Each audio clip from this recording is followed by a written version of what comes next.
Hello friends, कैसे हैं आप? ओके, आशा करता हूं आप अच्छे ही होंगे। काफ़ी टाइम हो गया, कल आया था लाइव, आज फिर आपके सामने। ओके, देखो बच्चों, टॉपिक तो ऐसा लिया जा रहा है, जो सीरीज चल रही है अपनी, हो सकता है आप उस टॉपिक के नाम से थोड़े विचलित हो जाएं, लेकिन मेरे बच्चों याद रखना, वो पार्ट इतना इंपॉर्टेंट है जिसके बिना इंग्लिश अधूरी है। यार, रूट होता है ना,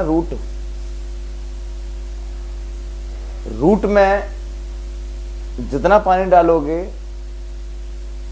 फल उतना ही अच्छा मिलेगा।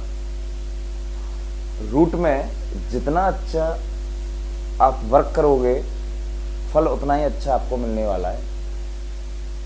इसलिए जो इंग्लिश ग्रामर का जो root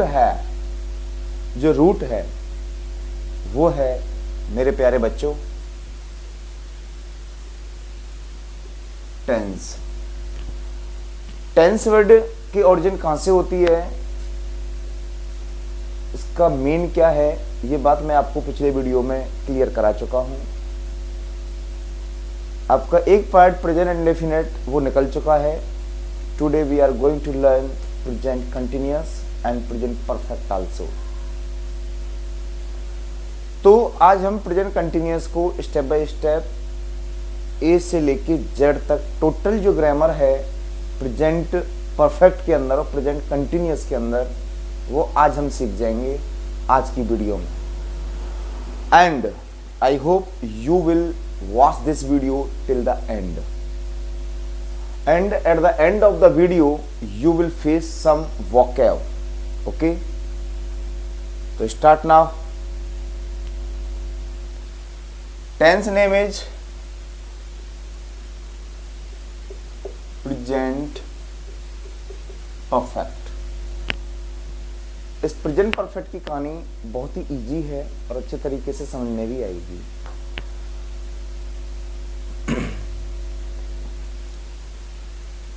perfect means in Hindi पूर्ण। बच्चों, परफेक्ट का मतलब पूर्ण होता है। तो कोई भी एक्टिविटी है व्यक्ति की लाइफ में, आज सपोज मान के चलिए आपकी एज 18 ईयर्स है, 19 ईयर्स ओल्ड हो सकते हैं, 21 हो सकते हैं, 25 हो सकते हैं, 30 हो सकते हैं। अपनी इस लाइफ में आपने जो भी कुछ किया है वो सब प्रेजेंट परफेक्ट के दायरे में है। डिफरेंस समझ लेना आज प्रेजेंट परफेक्ट का। अगर आपने पूरा वीडियो देख लिया ना, जो कंफ्यूजन है प्रेजेंट परफेक्ट से रिलेटेड, वो सारे कंफ्यूजन फिनिश हो जाएंगे। सारे कंफ्यूजन, कुछ भी शेष नहीं रहेगा। बात करते हैं परफेक्ट से रिलेटेड। परफेक्ट, जैसा कि मैंने बताया, पूर्ण। आपके जीवन में जो भी एक्शन है, जो भी आपने कुछ किया, वो सब प्रेजेंट परफेक्ट के अंदर जाता है। अंतर इतना है, ये मत सोचना बोला सर मैंने तो वहां पे मैंने ये किया, मैंने वो किया मेरे जीवन में। तो मेरे बच्चों याद रखना, उसमें आपको टाइम इंक्लूड करना पड़ता है। आपको उसमें टाइम इंक्लूड करना पड़ता है, तब जाके वो पास्ट के अंदर जाता है। अगर आपने टाइम इंक्लूड नहीं किया है तो वो वाक्य आपका केवल और केवल प्रेजेंट परफेक्ट के अंदर होता है। जैसे मैं आगरा जा चुका हूं, अर्थात आगरा की यात्रा कर ली है, मैंने ताज को देखा है, वह अपना काम कर चुकी है। ऐसा कोई भी एक्शन जो हमारे जीवन में पूर्ण हो चुका है, अब उसका कोई भी पार्ट रिमेन्स नहीं है, शेष नहीं है, वो सब प्रेजेंट परफेक्ट है। जैसे हम ये कहें मैं आगरा गया, तो इस टेंस के अंदर तो पास्ट इंक्लूड हो जाएगा। मैं आगरा गया, मैं आगरा जा चुका हूं, दिस इज प्रेजेंट परफेक्ट। कोई भी एक्शन जो रिसेंटली अभी बताया जा रहा है, बोला ये काम अभी अभी हुआ है, रिसेंटली, जस्ट नाउ, तो समझ जाना वो प्रेजेंट परफेक्ट के अंदर जाएगा। मैटर ये आता है प्रेजेंट परफेक्ट के अंदर आप किस स्टैंडर्ड से बिलोंग करते हैं डजंट मैटर। मैटर ये करता है कि आप किस लेवल की तैयारी कर रहे हैं, उससे रिलेटेड आपको यह नॉलेज मिलेगा। चाहे आप एकेडमिक तैयारी कर रहे हैं, चाहे आप कंपटीशन की तैयारी कर रहे हैं, ओके, कंपटीशन में किसी भी लेवल की आप तैयारी कर रहे हैं, सारा नॉलेज प्रेजेंट परफेक्ट से मिलेगा। एंड मैंने पहले बोल दिया था, टेंस एक रूट है आपकी ग्रामर का। अगर आपने इस रूट को स्ट्रांग नहीं किया तो आपका ग्रामर स्ट्रांग नहीं हो सकता। क्लियर मेरे बच्चों? बात करते हैं प्रेजेंट परफेक्ट से रिलेटेड। इसमें दो प्रकार के सेंटेंस का सामना हमारा और आपका होता है। दो प्रकार के सेंटेंस, एक तो मेरे बच्चों एक्टिव वॉइस और एक मेरे बच्चों पैसिव वॉइस। जी हाँ, ये मत सोचना कि पैसिव वॉइस तो नहीं करा रही सर, पैसिव वॉइस नहीं है। पैसिव वॉइस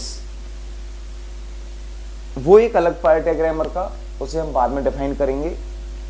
मैं यहाँ पैसिव वॉइस से रिलेटेड टेंस बेस पर किस तरीके से वर्ब फिलअप होती है वो यहाँ पे डिफाइन कर रहा हूं। आते हैं स्टेप बाय स्टेप, जानते हैं दोनों पॉइंट का मतलब। इन active voice sentence, active voice में क्या क्या होता है और पैसिव वॉइस में किस तरीके से वर्ब फिलअप होती है, ये दोनों पॉइंट आपके सामने आ रहे हैं। सबसे पहले आपको केवल बेस बताया जा रहा है, उसका स्ट्रक्चर बताया जा रहा है। देन इससे रिलेटेड किस तरीके से क्वेश्चंस एग्जाम में हमें और आपको फेस करने होते हैं, वो सारी बातें स्टेप बाय स्टेप आएंगी। आप नॉन स्टॉपेज नजर नहीं हटाएं अपनी स्क्रीन से। एक्टिव वॉइस के सेंटेंस में आपको सब्जेक्ट सिंगुलर मिल सकता है, सेंटेंस में सब्जेक्ट प्लूरल भी आपको मिल सकता है। सेम प्रोसेस आपका पैसिव वॉइस में भी होता है। सब्जेक्ट आपको सिंगुलर नजर आ सकता है और सब्जेक्ट आपको प्लूरल में भी नजर आ सकता है। अब सिंगुलर सब्जेक्ट और प्लूरल सब्जेक्ट ये तो आप जानते ही हैं। अरे कोई भी एक व्यक्ति, वस्तु या स्थान, कोई भी एक सिंगल, वो सिंगुलर नाउन हो जाएगा। और एक से अधिक, more than one any noun, okay, वो प्लूरल में चला जाता है, राइट। तो बहुत इजी बात है। मतलब की बात यह है कि सिंगुलर सब्जेक्ट अगर हम पाते हैं तो हैज लगाना होता है बच्चों, और प्लूरल सब्जेक्ट जो होता है वो अपने साथ में हैव ले लेता है। हैज और हैव जब जब आते हैं ये अपने साथ में एमबी का थर्ड फॉर्म लेते हैं। हैज हैव के साथ एमबी थर्ड लगता है। एंड पैसिव वॉइस के अंदर सिंगुलर सब्जेक्ट के साथ में हेल्पिंग वर्ब हैज बीन का यूज किया जाता है और प्लूरल सब्जेक्ट के साथ में हेल्पिंग वर्ब हैव बीन, हाँ बिल्कुल सही समझा आपने, हैव बीन का यूज किया जाता है। और इनके साथ भी एमबी का थर्ड फॉर्म यूज होता है। एमबी थर्ड एक्टिव में और एमबी थर्ड पैसिव में रहता है।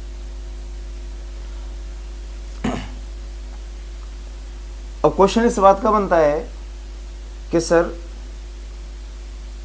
हैज हैव, ये जो सिंगुलर प्लूरल जो देख रहे हैं हम और आप, हैज बीन हैव बीन को भी देख रहे हैं सिंगुलर प्लूरल में।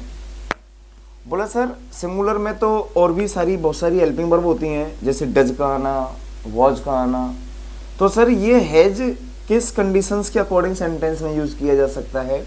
इट मींस कि प्रेजेंट परफेक्ट की एंट्री हम किस कंडीशंस के अकॉर्डिंग किसी भी सेंटेंस के अंदर करते हैं।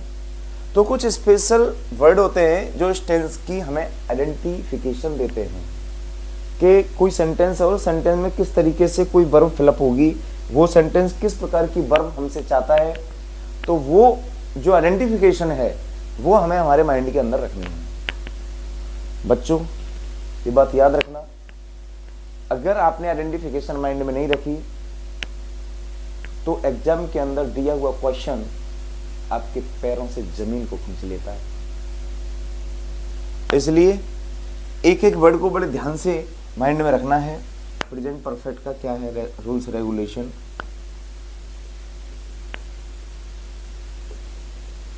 आइडेंटिफिकेशन वर्ड, इस टेंस के अंदर निम्नलिखित वर्ड्स आप पा सकते हैं। The following words can be found in the sentence like this way. Already, recently, lately, so far, up to now, yet, just now, till now, ever,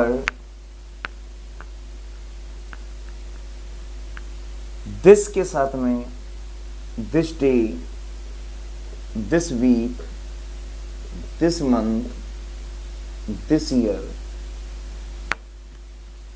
in word का सामना आपको सेंटेंस के अंदर करना पड़ सकता है। ये प्रेजेंट परफेक्ट के वाक्यों में आपको ये वर्ड आपको मिलते हैं।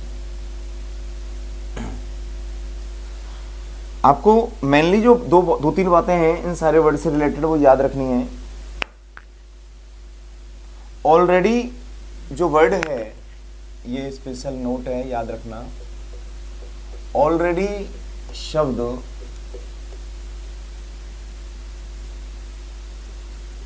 HV और MB के बीच में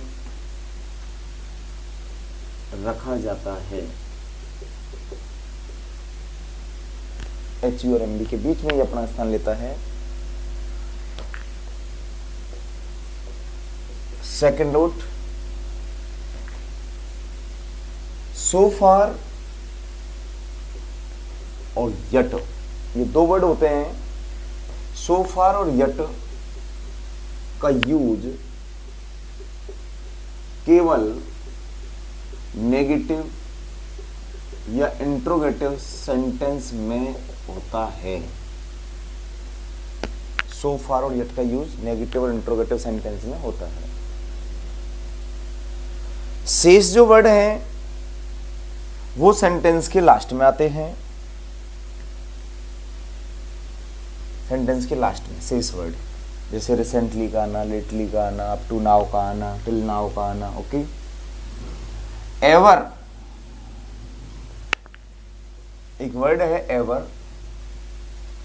एवर का हिंदी वर्जन होता है कभी। आपने ऐसे बहुत सारे सेंटेंस देखे होंगे।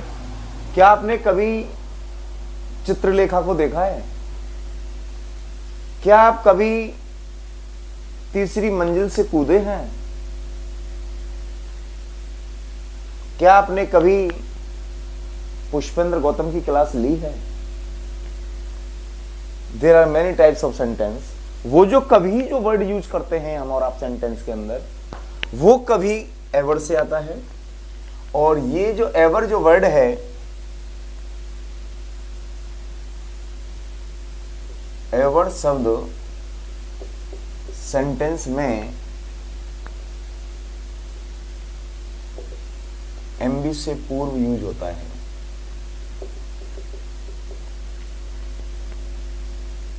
एमबी से पूर्व। ओके। चलो, ये कुछ स्पेशल वर्ड थे। इन्हीं वर्ड्स की सहायता से अब हमें बहुत सारे सेंटेंस क्रिएट करने हैं। ओके। इसमें मैटर एक बात याद रखना इस जगह पे, हैज बीन और हैव बीन, इसका एक बड़ा कंफ्यूजन पॉइंट है जिसे कुछ स्टूडेंट जानते हैं, कुछ नहीं जानते। कोई आपसे ये कहता है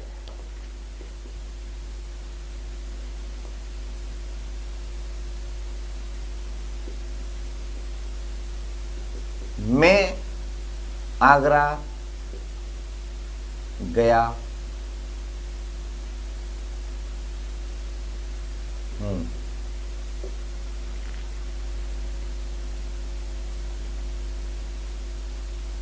मैं आगरा गया हूँ, मैं बम्बई गया हूँ, मैं जयपुर गया हूँ, मैं दिल्ली गया हूँ, मैं कनाडा गया हूँ, मैं थाईलैंड गया हूँ।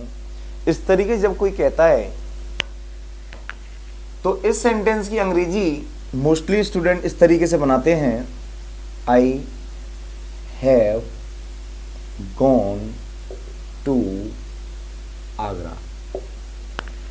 तो मेरे बच्चों याद रखना, ये sentence according to grammar wrong है। जी हाँ, अकॉर्डिंग टू ग्रामर रॉन्ग है।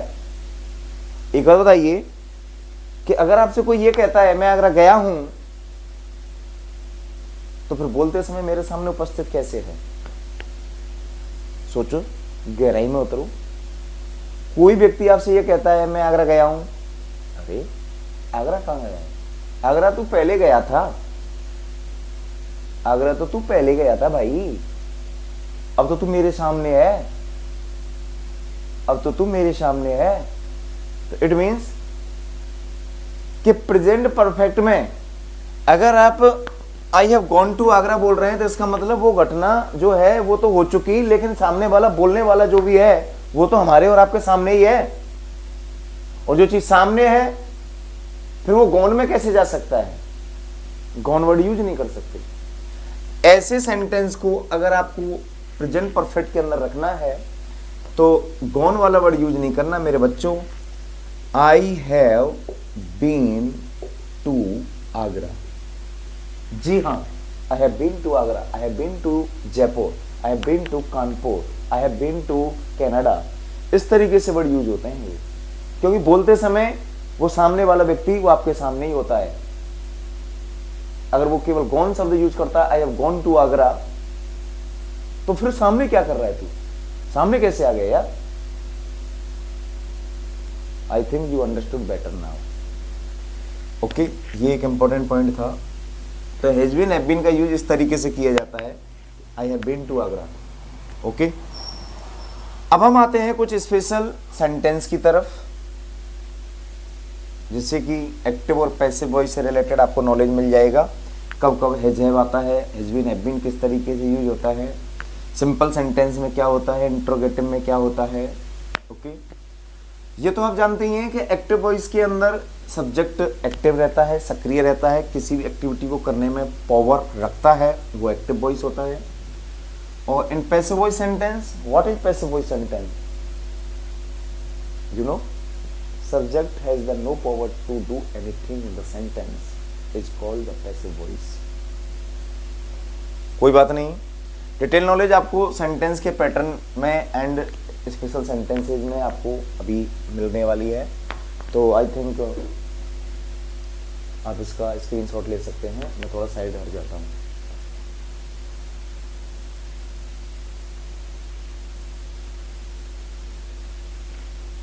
ओके, मैं रफ कर रहा हूं।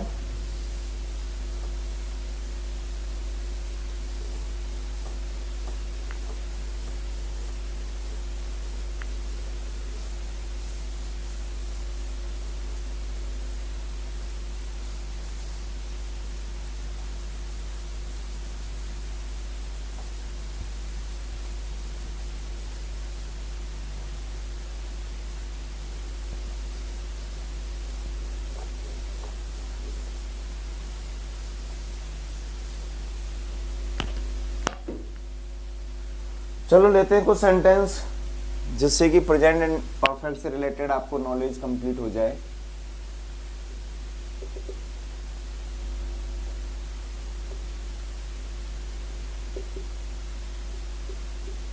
Divya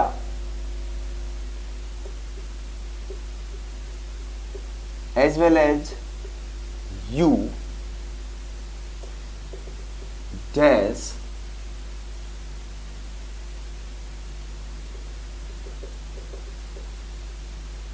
finish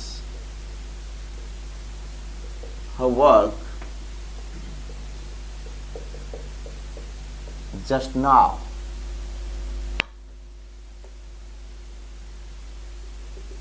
Option number 1 finished Option number 2,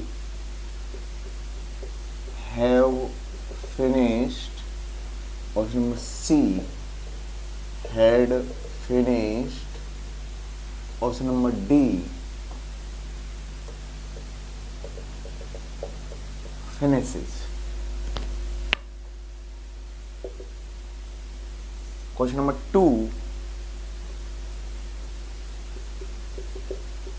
Riya and Shalini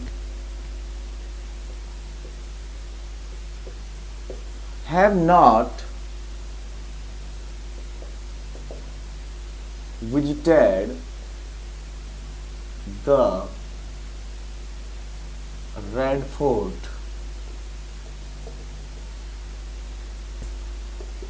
Option number 1,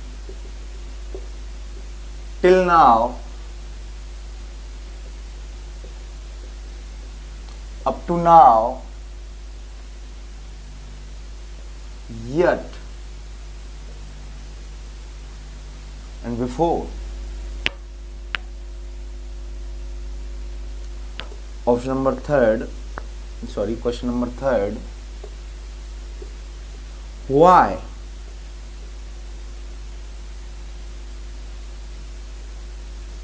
have you and your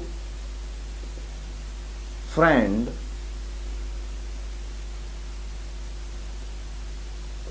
not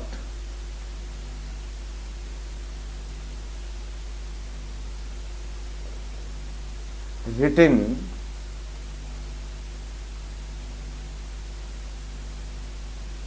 and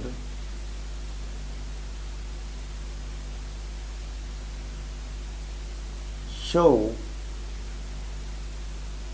a letter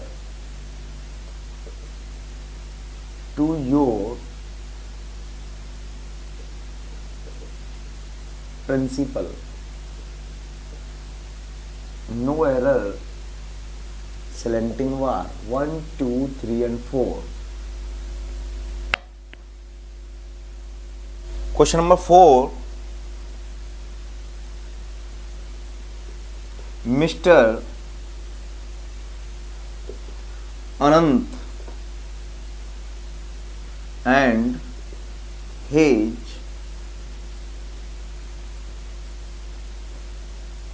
roommate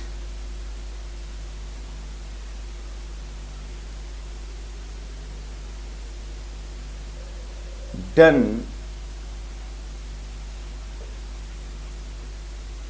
their work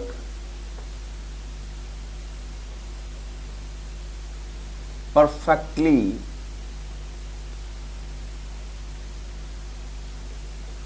yet.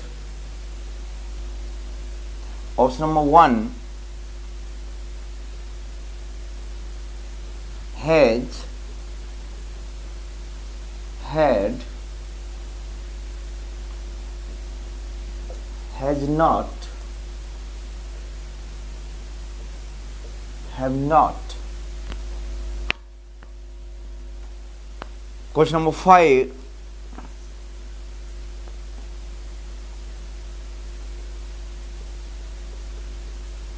Rekha and not you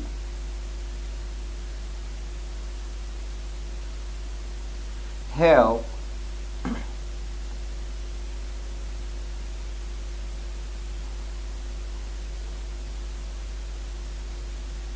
practiced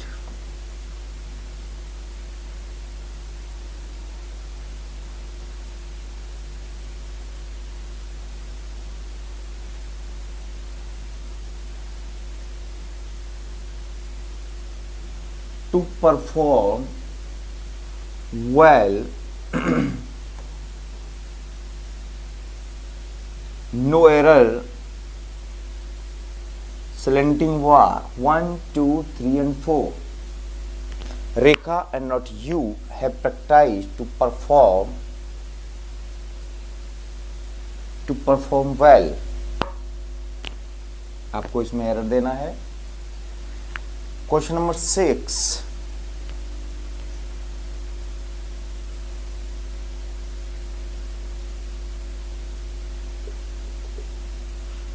Babita and her husband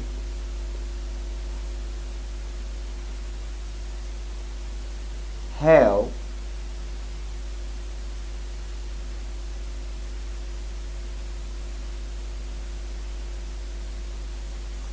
purchased a new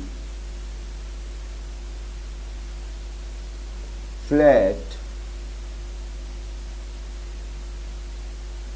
in Jaipur already, no error, selecting 1, 2, 3 and 4. Babita and her husband have purchased a new flat in Jaipur already. बच्चों ये 6 question है और 6 questions को अब solve करना है। सारे के सारे क्वेश्चंस ये एक ही पैटर्न पर टिके हुए हैं। अभी सेकंड पैटर्न मेरा बाकी है, सेकंड पैटर्न पे भी आपको क्वेश्चंस मिलेंगे। पहले इनको सॉल्व करते हैं। Divya as well as you just finish her work just now. जैसा कि मैंने आपको बताया था कि फ्रॉम स्टार्टिंग टू एंड अगर कोई वर्ड जो मैंने आपको लिखे थे आइडेंटिफिकेशन वर्ड के अंदर, अगर उसमें से कोई भी एक वर्ड आपको मिलता है तो समझ जाना दिया हुआ सेंटेंस वो प्रेजेंट परफेक्ट की डिमांड कर रहा है। अब प्रेजेंट परफेक्ट की अगर हम बात करते हैं तो मैंने आपको बताया था कि इंग्लिश का कोई भी सेंटेंस जिस सेंटेंस में आपको already, recently, lately, so far, up to now, yet, just and बाकी के अंत में बिफोर शब्द भी आपको मिल सकता है। Okay, this day, this week, this month, this year, इस तरीके के वर्ड आ सकते हैं या एवर वर्ड आपको मिल सकता है। इन सारे वर्ड में से आपको जस्ट नाउ वर्ड आपको यहाँ नजर आ रहा है। ये जस्ट नाउ शब्द इंडिकेट करता है कि भाई इस वाले सेंटेंस में केवल और केवल प्रेजेंट परफेक्ट आने वाला है। अब प्रेजेंट परफेक्ट की बात करते हैं मेरे बच्चों। फिनिश्ड ये प्रेजेंट परफेक्ट नहीं होता, हैव फिनिश्ड प्रेजेंट परफेक्ट होता है, हैड फिनिश्ड नहीं होता, ये पास्ट परफेक्ट में आएगा और ये प्रेजेंट इंडेफिनिट होता है। तो this is wrong, this is wrong, this is wrong, right answer is this one. देखिए Divya as well as you, no, sorry, इसमें राइट ऑप्शंस कहीं भी नहीं है, इसमें एक ऑप्शन और आना चाहिए था, none of these.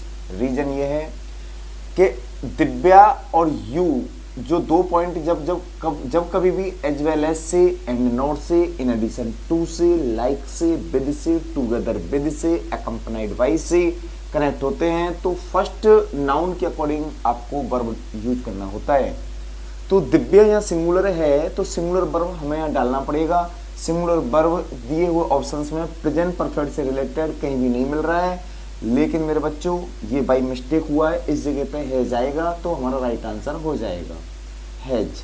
Has finished, not have finished. समझे या समझाएं? आशा करता हूँ समझ में आया होगा। दोबारा सुन लो। यहाँ पे बाई मिस्टेक हमसे दिए हुए ऑप्शंस में गलती हुई थी, यहाँ पे हमने हैव रखा था जो कि रॉन्ग प्रोसेस में जाएगा। राइट आंसर यहाँ पे हैज होगा। अभी मैंने समझाया कि जब भी किसी भी सेंटेंस के सब्जेक्टिव केस में 2 नाउन प्रोनाउन अगर एज वेल एज से कनेक्ट होते हैं या विद से, टुगेदर विद से, इन एडिशन टू से, लाइक से, इन बहुत सारे ऐसे कंजक्शंस हैं जिससे जब 2 कभी नाउन कनेक्ट होते हैं तो फर्स्ट नाउन के अकॉर्डिंग ही वर्ब प्रीफरेंस में रखा जाता है। ये सिंगुलर नाउन होता है तो वर्ब सिंगुलर, और ये नाउन प्लूरल होता है तो वर्ब प्लूरल। ओके, अगर यू इधर आ जाए और दिव्या इधर पहुंच जाए तो 100% आपका आंसर हैव में जाएगा, लेकिन दिव्या यहाँ सिंगुलर है तो राइट आंसर हैज होगा, इसलिए मैंने यहाँ हैज किया है। ओके, चलो बाकी ये जो कंजक्शन वाला जो भी मैंने कुछ वर्ड बोले थे इन सबकी नॉलेज अगले किसी वीडियो में मिलेगा। जब हम कंजक्शन वाले पार्ट के अंदर आएंगे तब टोटल नॉलेज मिलेगा। ओके, इसमें आपको सब्जेक्ट वर्ब एग्रीमेंट से रिलेटेड नॉलेज भी आपको दिया जाएगा। अभी हम सिर्फ परफेक्ट को फॉलो कर रहे हैं तो परफेक्ट में ही रहें, इधर उधर ना जाएं। Riya and Shalini have not visited the Red Fort. Sentence बिल्कुल कंप्लीट है। रिया और शालिनी ने लाल किले की यात्रा नहीं की है। Okay, have not visited present perfect की ओर इंडिकेट कर रहा है। लेकिन यहां एग्जामिनर ने वैकेंट प्लेस दिया। इट मींस एग्जामिनर आपसे कोई ऐसा वर्ड चाहता है जो केवल और केवल प्रेजेंट परफेक्ट की ओर इंडिकेट करता है। ओके, तो देखते हैं प्रेजेंट परफेक्ट की कहानी क्या कहती है। टिल नाउ भी प्रेजेंट परफेक्ट में आता है, अप टू नाउ भी प्रेजेंट परफेक्ट में आता है, येट भी प्रेजेंट परफेक्ट में आता है और बिफोर भी प्रेजेंट परफेक्ट के अंदर स्थान लेता है। लेकिन मैंने आपको स्टार्टिंग में एक बात समझाई थी, अगर दिया हुआ सेंटेंस नेगेटिव स्टाइल में है या इंट्रोगेटिव स्टाइल में है तो उस सेंटेंस के अंदर यट या सो फार में से कोई एक वर्ड यूज किया जा सकता है। यट या सो फार में से कोई एक वर्ड यूज किया जा सकता है। Till now, up to now, ये बिफोर, ये इस तरीके के सेंटेंस के अंदर नहीं आते जो सेंटेंस नेगेटिव होते हैं। राइट, इसमें हमारा राइट आंसर होता है सी वाला, यानी यट, YET, यट। यट का मतलब होता है अभी तक। ओके, रिया और शालिनी ने रेड फोर्ट की अभी तक यात्रा नहीं की है, तो हमारा right answer yet. Why have you and your friend not written and show a letter to your principal? आपने और आपके मित्र ने अपने प्रिंसिपल को लेटर क्यों नहीं दिखाया है और क्यों नहीं लिखा है। ठीक है, WH से स्टार्ट होने पर सेंटेंस हेल्पिंग वर्ब ले लेता है। ठीक है, यहाँ पे हेल्पिंग वर्ब आपने देखा हैव आया है, सब्जेक्ट प्लूरल में चल रहा है, यू एंड योर फ्रेंड, तो ऑटोमेटिक हैव में आ गया और सेंटेंस नेगेटिव में जा रहा है, एमबी थर्ड के साथ में। लेकिन बच्चों एग्जामिनर ने एक वर्ड और यूज किया, शो, तो यानी कि ये भी एक एमबी है और ये भी एमबी है। एमबी 2, 3, 4 जितनी भी आ रही हैं, अगर उसी टेंस से रिलेट कर रही हैं तो सारी की सारी एमबी एक ही फॉर्म में होना कंपलसरी है। यहाँ रिटन का आना या शो का आना, इट मीन्स एरर बनता है इस वाले पॉइंट पे, ये बिल्कुल अपने सही फॉर्म में चल रहा है, एरर है इस वाले पॉइंट में, शो नहीं आएगा, यहाँ पे शोन वर्ड आएगा, ये इसका थर्ड फॉर्म होता है। Okay, question number next, mister Anant and his roommate dash done their work perfectly yet. Mister Anant ने और उसके रूममेट ने अपना कार्य परफेक्टली किया है, ये नहीं किया है। ये सेंटेंस को रीड करते हुए पता चल जाना चाहिए कि सेंटेंस में जब हमने रीड किया है एमबी का थर्ड फॉर्म आ रहा है और एमबी का थर्ड फॉर्म हैज के साथ, हेड के साथ, हैज नॉट के साथ, हैव नॉट के साथ भी आता है। ओके, लेकिन अब राइट आंसर कैसे देंगे। सेंटेंस को स्टार्टिंग टू एंड जब देखा तो हमें एक वर्ड नजर आ रहा है यट, और यट शब्द का मतलब मैंने आपको बताया प्रेजेंट परफेक्ट के नेगेटिव या इंट्रोगेटिव सेंटेंस में ये स्थान लेता है। तो यट शब्द यहाँ आ रहा है तो इसका मतलब ये सेंटेंस एक नेगेटिव वे में ही जाना चाहिए, और नेगेटिव वे बनाने के लिए आपके पास दो ऑप्शन दिए एग्जामिनर ने, एक तो हैज नॉट दिया, एक हैव नॉट दिया। तो आई थिंक मैं समझ सकता हूँ, आप समझ रहे होंगे कि मिस्टर अनंत और इसका जो रूममेट है दोनों पॉइंट जब एंड से कनेक्ट हो रहे हैं तो इट मीन्स प्लूरल में जाएगा। जब प्लूरल में जाएगा तो राइट आंसर हमारा हो जाता है हैव नॉट। मिस्टर अनंत और उसका रूममेट जो भी है, रूममेट यानी कि कोई जो रूम का जो सहपाठी है जो एक ही रूम में रहते हैं, तो इन दोनों लड़कों ने अपने काम को परफेक्टली नहीं किया है यट अभी तक। Right answer is this one. Okay, question number next, Rekha and not you have practised to perform well. Rekha ने अच्छे तरीके से परफॉर्म करने के लिए प्रैक्टिस नहीं किया है और ना ही प्रैक्टिस किया है और ना कि आपने। दोबारा सुने, रेखा ने अच्छे तरीके से परफॉर्म करने के लिए, अच्छे तरीके से प्रदर्शन करने के लिए प्रैक्टिस की है, अच्छा एक अभ्यास किया है, एंड नॉट यू, और ना कि आपने। It means sentence starting to end जब हमने देखा तो इस सेंटेंस में कोई भी ऐसा हम जो वर्ड आपने पहले जो डिफाइन किए थे already, recently, lately, so far, up to now, yet, just, बाकी के अंदर में बिफोर, ऐसा कोई भी वर्ड हमें नजर नहीं आ रहा है। बट अपने आप में एक हेल्पिंग वर्ब का आना, ये भी तो एक स्पेशल आइडेंटिफिकेशन है ना टेंस की है। तो हैज हैव का आना, इसका मतलब प्रेजेंट परफेक्ट पहले से ही आ रहा है। जब प्रेजेंट परफेक्ट आ रहा है तो हमें ये देखना है कि प्रेजेंट परफेक्ट का जो वर्ब यूज किया गया है वो अकॉर्डिंग टू सब्जेक्ट मैचिंग कर रहा है या नहीं कर रहा है।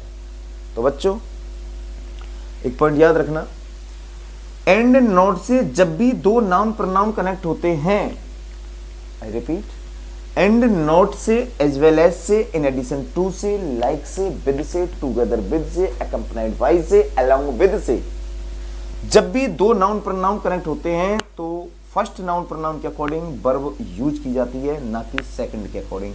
ये बात मैंने अभी यहाँ भी डिफाइन किया था क्वेश्चन नंबर फर्स्ट पे, Divya as well as you, तो दिव्या के अकॉर्डिंग वर्ब हमने डाला था has finished.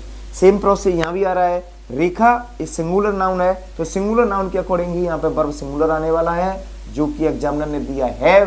This is wrong process, right answer होता है मेरे बच्चों हैज।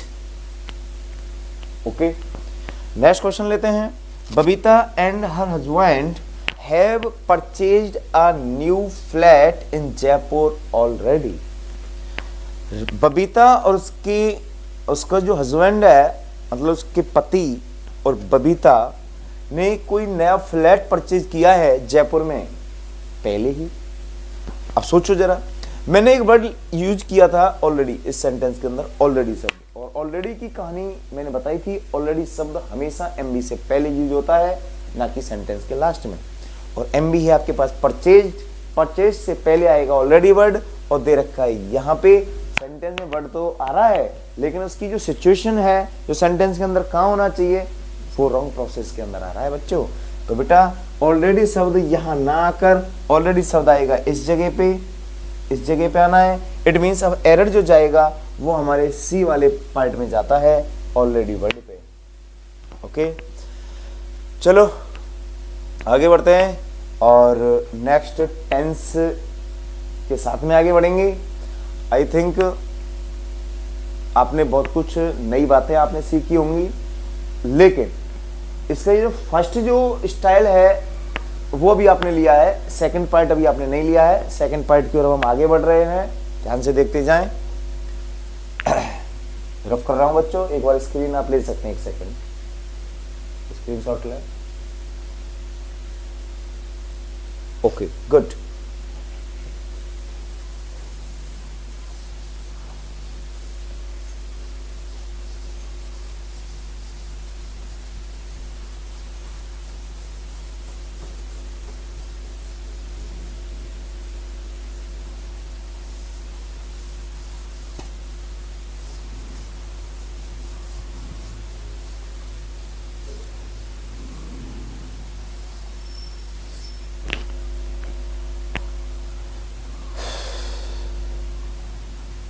आते हैं कुछ नए एग्जाम्पल्स के साथ।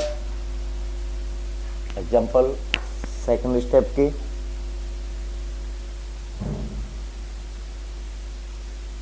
Question number 1, a new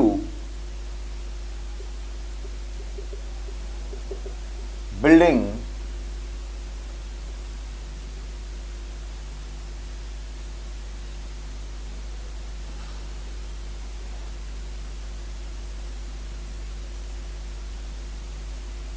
purchase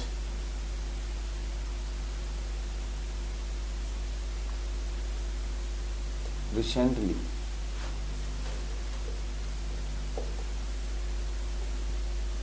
Option number 1,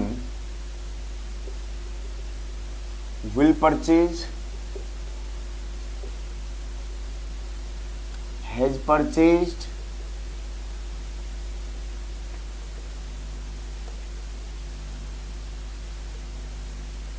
has been purchased. Option number D, none of these.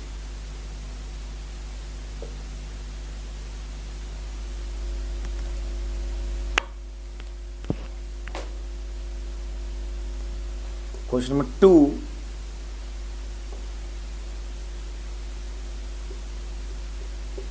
some boys of this class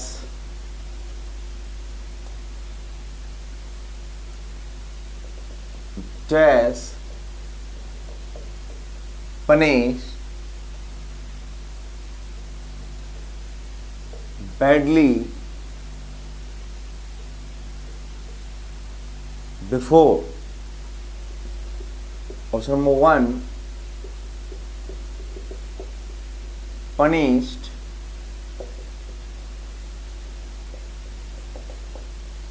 have punished,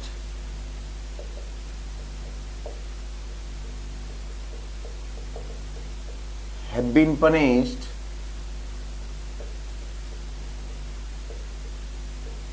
would have punished. Question number 3.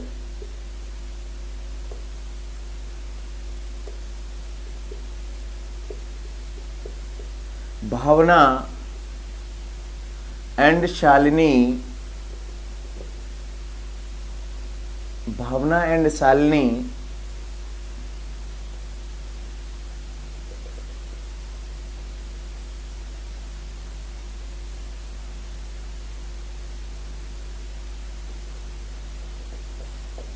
praise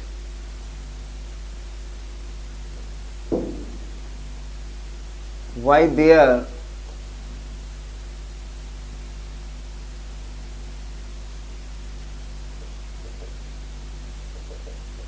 familiars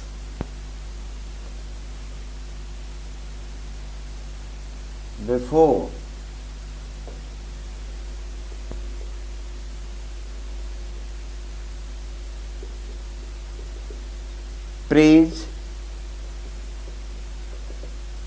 praised have praised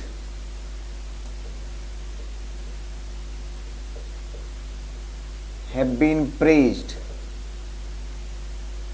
Question number 4.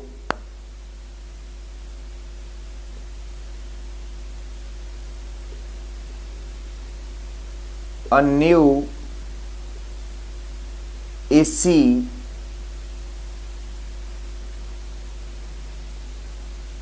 has repaired just now, but the owner of it is not happy.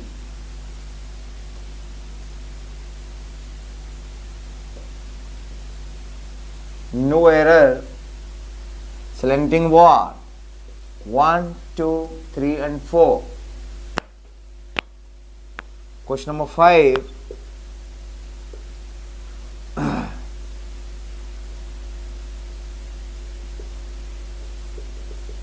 A letter in Hindi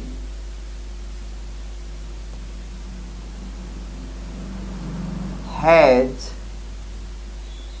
been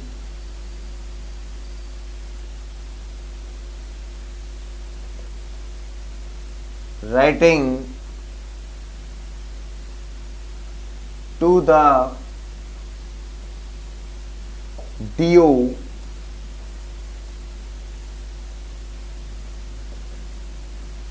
recently. No error. Slanting war. Sorry. A letter in Hindi has been writing to the DO recently. Okay. Question number next.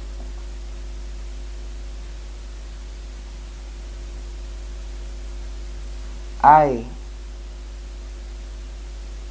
dash to Kanpur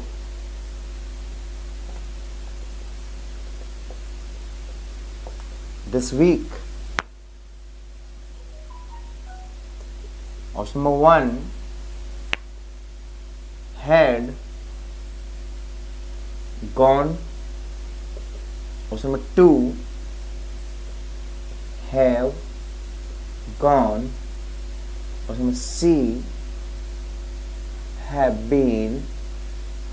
Option number D none of these. Okay in सारे questions को solve करना है तो करें। बोलो बच्चों, या आप करोगे? बताओ, आपसे ही पूछ रहा हूं, करोगे या मैं करूं? सॉल्व करते हैं स्टेप बाय स्टेप। बहुत इजी सेंटेंस है। एडवांस लेवल तो बाद में आएगा मेरे बच्चों, एडवांस लेवल और बाद में आएगा। अभी तो सिर्फ पानी दिया जा रहा है जड़ में। पौधा बनेगा मेरे बच्चों, पौधे से धीरे धीरे वृक्ष बनेगा और वृक्ष में से फल आपको मिलेंगे, लेकिन टाइम तो लगता है ना, you know everything takes time. चलो question number 1, a new building dash purchase recently from starting to end. मैंने आपको बताया था आपको कोई वर्ड स्पेशल मिलेगा जो स्पेशल टेंस की ओर इंडिकेट करेगा, जैसा कि इसमें रिसेंटली वर्ड का आना, प्रेजेंट परफेक्ट का आना, राइट। जब इस वर्ड से प्रेजेंट परफेक्ट क्लियर हो रहा है तो प्रेजेंट परफेक्ट का ही इसमें वर्ब आएगा। तो यहाँ पे विल परचेज नहीं हो सकता क्योंकि ये तो फ्यूचर में आता है। हैज परचेज, हाँ ये हो सकता है, ये प्रेजेंट परफेक्ट है। चलो हैज बीन परचेज, ये भी प्रेजेंट परफेक्ट है, ओके ये भी प्रेजेंट परफेक्ट है, ओके। नन ऑफ दीज का तो कोई मतलब नहीं क्योंकि हमारे पास रिसेंटली वर्ड है और प्रेजेंट परफेक्ट की डिमांड करनी है। तो प्रेजेंट परफेक्ट में अब देखो ये और ये, इसमें एक आंसर होगा। तो कैसे आइडेंटिफाई करेंगे? तो विच ऑप्शन इज करेक्ट। देखो, whenever the subject of the sentence has the no power to make any action in the sentence, this type of sentence demands only passive voice। समझे या समझाएं? जब कभी भी किसी भी सेंटेंस का सब्जेक्ट दी हुई वर्ब को करने में अगर वो फेल होता है, यानी वो पावर नहीं रखता किसी भी एक्टिविटी को करने की, तो दिया हुआ सेंटेंस हमेशा पैसिव वॉइस की डिमांड करता है। जब पैसिव वॉइस आता है तो मेरे बच्चों, मैंने आपको बताया था प्रेजेंट परफेक्ट के अंदर जब पैसिव की डिमांड होगी तब हैज हैव के साथ बीन आता है। तो has been purchase, this is right answer. A new building has been purchased recently. एक नई बिल्डिंग अभी परचेज की गई है। Okay, I think you understood better now. Good. Next question. Some boys of this class dash punished badly before. इस class के कुछ लड़कों को बुरे तरीके से पहले ही दंडित किया जा चुका है। चलो ये तो हिंदी बोल दिया, बट अगर आप हिंदी नहीं समझते और सेंटेंस इस तरीके के आते हैं एग्जाम के अंदर, तो आप तो बस केवल ट्रिक पर वर्क करना, ट्रिक के अकॉर्डिंग आप आंसर दे सकते हैं। तो मैंने आपको बताया था बिफोर वर्ड, ओरली बताया था, रिटन में रह गया था, आप इस बात को आप रिटन में लिख सकते हैं। जब कभी भी बिफोर शब्द वाक्य के अंत में अपना स्थान ले रहा होता है तो दिया हुआ सेंटेंस हमेशा प्रेजेंट परफेक्ट की डिमांड करता है। तो जैसा कि आप देख रहे हैं बिफोर वर्ड लास्ट में ही आ रहा है, तो इट मीन्स ये प्रेजेंट परफेक्ट के अंदर ही जाएगी ये वाली वर्ब। अब प्रेजेंट परफेक्ट के अंदर जाएगी तो आप एनालिसिस करते हैं कि ये एक्टिव में होगा या पैसिव में होगा। ठीक है, सुनो मेरे बच्चों, क्लास के कुछ स्टूडेंट्स हैं, कुछ बॉयज हैं, ठीक है। तो सोचिए क्लास के जो बॉयज हैं क्या वो पनिश करने की पावर रखते हैं? क्या उनके अंदर पावर है किसी को वो पनिश कर सके? नो। पनिश करने का पावर टीचर के अंदर होता है। टीचर पनिश कर सकता है, डांट सकता है, उसके अंदर पावर है। स्टूडेंट के अंदर पावर नहीं है। हाँ, स्टूडेंट्स को पनिश किया जा सकता है, समझे? इट मींस कि दिया हुआ वर्ब जो है, इस वर्ब को करने का पावर इसके अंदर नहीं है। और जब सब्जेक्ट के अंदर पावर नहीं होता है एक्टिविटी को करने में, तो दी हुई एक्टिविटी, दिया हुआ कोई वर्ब है, वो हमेशा पैसिव वॉइस की डिमांड करेगा। समझे? दोबारा सुन लो, वाक्य का सब्जेक्ट दी हुई वर्ब को करने में अगर फेल होता है, असमर्थ होता है, पावरलेस होता है, तो दिया हुआ वर्ब हमेशा पैसिव वॉइस के अंदर आएगा, एक्टिव के अंदर नहीं। एक्टिव के अंदर अगर आप इसे डालते हैं तो एक्टिव तो ये कह रहा है कि सर इसमें चलो हम डाल दिया, एक्टिव के अकॉर्डिंग बोला सब प्लूरल है आ जाएगा और पनिश्ड आ जाएगा। तो अब सोचिए, इस क्लास के कुछ लड़कों ने दंडित किया है बुरे तरीके से, तो दंडित किया, दंडित करने फिजिकली एक्शन है, फिजिकली एक्शन का इफेक्ट तो अगले वाले नाउन पर पड़ेगा, जिसे हम ऑब्जेक्ट के नाम से जानते हैं। इस सेंटेंस के अंदर कहीं भी कोई ऑब्जेक्ट ही नहीं है। ये ऑब्जेक्ट ही नहीं है तो इसका मतलब इसका इफेक्ट आगे नहीं पड़ रहा है, तो इसका इफेक्ट यहीं पे आगे फिनिश हो रहा है। तो ये सेंटेंस अब एक्टिव के अंदर नहीं जा सकता। ऐसे होता है some boys of this class have punished me, punished you, तो मान लेते ओके एक्टिव बॉयज, तो उन्होंने दंडित किया है आपको या किसी को, राइट, मुझे, आपको, किसी को दंडित किया, तो हम इसे एक्टिव में मानते हैं। बट ऐसा यहाँ ऑब्जेक्ट ही नहीं है, तो इट मीन्स इसका इफेक्ट इसी पर आके फिनिश हो रहा है, तो पैसिव की डिमांड होगी। और पैसिव डालने के लिए हैव पनिश्ड नहीं, हैव बीन पनिश्ड आएगा। हैव बीन पनिश्ड, तो राइट आंसर सी हो गया प्रेजेंट परफेक्ट। चलो नेक्स्ट क्वेश्चन की तरफ आगे बढ़ते हैं। Bhavana and Shalini dash praise by their familiars before, okay, same pattern है, स्टार्टिंग टू एंड, लास्ट में आप देख रहे हैं बिफोर। बिफोर जो वर्ड है ये इंडिकेट करता है प्रेजेंट परफेक्ट की ओर। जब कभी भी बिफोर वर्ड लास्ट में आता है तो प्रेजेंट परफेक्ट ही होता है। अब प्रेजेंट परफेक्ट डालना है तो भावना और शालिनी के अकॉर्डिंग बात करेंगे तो हैव आना चाहिए, क्योंकि प्लूरल बन रहा है, सिंगुलर सिंगुलर मिलकर प्लूरल होता है। अब प्लूरल जब होगा, अब हमें देखना है प्लूरल के लिए तो एक हैव होता है, एक हैव बीन होता है। इसके अंदर हैव प्रेज्ड आ रहा है और हैव बीन प्रेज्ड आ रहा है। सोचिए राइट आंसर क्या होगा। अरे वेरी इजी, जब कभी भी सेंटेंस में बाई के साथ में कोई भी नाउन मिल रहा है, सजीव वाला living thing, by plus agent, by के साथ जब ऑब्जेक्ट आता है तो दिया हुआ सेंटेंस हमेशा पैसिव की डिमांड करता है। ठीक है बच्चों, जब पैसिव आएगा तो पैसिव डालने के लिए हैज बीन हैव बीन के साथ एमबी का थर्ड फॉर्म डालना पड़ता है प्रेजेंट परफेक्ट के अंदर। Right answer D.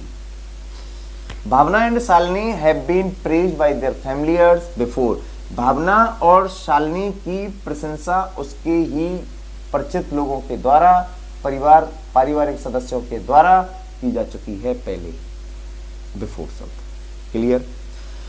Next question, a new AC has repaired just now but the owner of it is not happy. बेटा इस सेंटेंस में दो सेंटेंस को इंक्लूड किया गया है, बट एक कनेक्टर है, इस बट से दो सेंटेंस कनेक्ट किए गए हैं, जिसमें से बट से पहले जो सेंटेंस है उस सेंटेंस की हम बात करते हैं। जस्ट नाउ शब्द का आना, इसका मतलब प्रेजेंट परफेक्ट का आना, हैज है पहले से ही आ रहा है, इसका मतलब प्रेजेंट परफेक्ट ही है। तो अब हमें देखना है कि प्रेजेंट परफेक्ट सही है या गलत है। तो देखते हैं दिया हुआ वर्ब सब्जेक्ट से मैचिंग कर रहा है या नहीं कर रहा है। अ न्यू एसी ये सब्जेक्ट है सेंटेंस का, न्यू एसी ये सब्जेक्ट है। अब विचार करिए ये जब सब्जेक्ट है तो क्या ये इस काम को कर सकता है, रिपेयरिंग करने का काम एसी करेगा क्या? अरे रिपेयरिंग करने का काम हम और आप कर सकते हैं यार, कोई व्यक्ति विशेष करता है, कोई मैकेनिक होता है वही तो रिपेयरिंग करता है। क्या रिपेयरिंग ये निर्जीव आइटम जो है, नॉन लिविंग थिंग, क्या ये रिपेयरिंग कर पाएगा? No no never. It mean जब सब्जेक्ट में पावर ही नहीं है एक्टिविटी को करने की तो वो सेंटेंस एक्टिव वॉइस के अंदर नहीं हो सकता, वो हमेशा पैसिव वॉइस के अंदर होता है। और पैसिव वॉइस जब आएगा तो हैज बीन के साथ आएगा, हैव बीन के साथ आएगा, जैसा सब्जेक्ट वैसी वर्ब। तो राइट आंसर हैज नहीं आएगा मेरे बच्चों, यहाँ पे हैज बीन आएगा, has been. A new AC has been repaired just now, एक नई एसी की अभी अभी रिपेयरिंग की गई है, उसकी मरम्मत की गई है, लेकिन उसका मालिक खुश नहीं है। Okay next question, a letter in Hindi has been writing to the DO recently. Hindi में कोई लेटर है वो डीओ साहब के लिए लिखा गया है, ठीक है। रिसेंटली शब्द का आना, प्रेजेंट परफेक्ट का आना, okay. Has been have been के साथ एमबी में आईएनजी का आना, इसका मतलब प्रेजेंट परफेक्ट कंटिन्यूअस का आना। तो अब एनालिसिस करिए, प्रेजेंट परफेक्ट कंटिन्यूअस को भी अगर मानते हैं बोला साहब रिसेंटली शब्द को हटाने से एरर बन जाए, एरर निकल जाएगा, नहीं साहब। अगर आप हैज बीन के साथ एमबी में आईएनजी डाल रहे हैं तो ये एक्टिव वॉइस की ओर इंडिकेट करता है। और एक्टिव वॉइस की अगर हम बात करते हैं तो लेटर के अंदर लिखने का पावर नहीं होता है। जब सब्जेक्ट के अंदर ही पावर नहीं है किसी भी एक्टिविटी को करने का तो डिमांड पैसिव की होगी मेरे बच्चों। और पैसिव डालने के लिए हैज बीन के साथ में राइटिंग वर्ड यूज नहीं कर सकते। राइट आंसर इस जगह पे रिटन वर्ड आएगा, रिटन वर्ड आएगा, रिटन WRITTEN रिटन वर्ड आएगा। मतलब हिंदी में कोई लेटर लिखा गया है डीओ साहब के लिए अभी अभी, राइट, तो एरर बनता है राइटिंग पर। Next, I dash to Kanpur this week. बहुत इंपॉर्टेंट क्वेश्चन है बच्चों, सोच समझ कर जवाब दें। बताइए क्या आंसर हो सकता है। had gone, have gone, have been, none of these.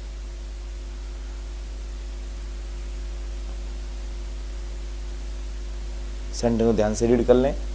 इस सप्ताह मैं कानपुर गया हूं,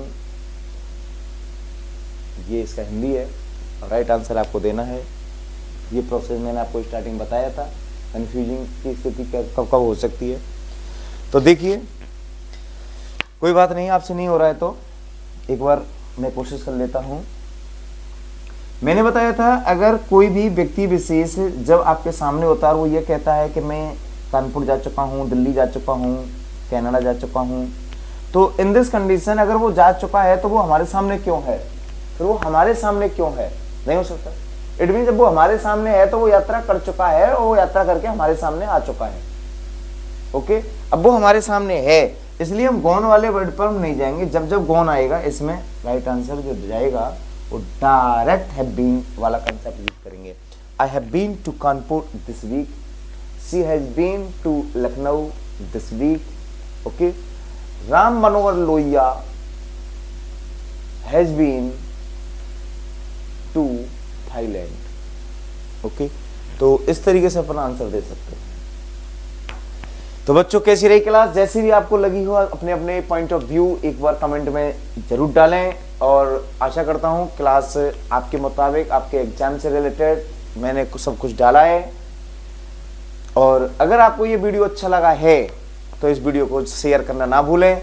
यही आपका शेयर और लाइक मेरे लिए गुरु दक्षिणा होगा, मुझे अलग से कुछ नहीं चाहिए मेरे प्यारे बच्चों। Okay, thank you for watching this video.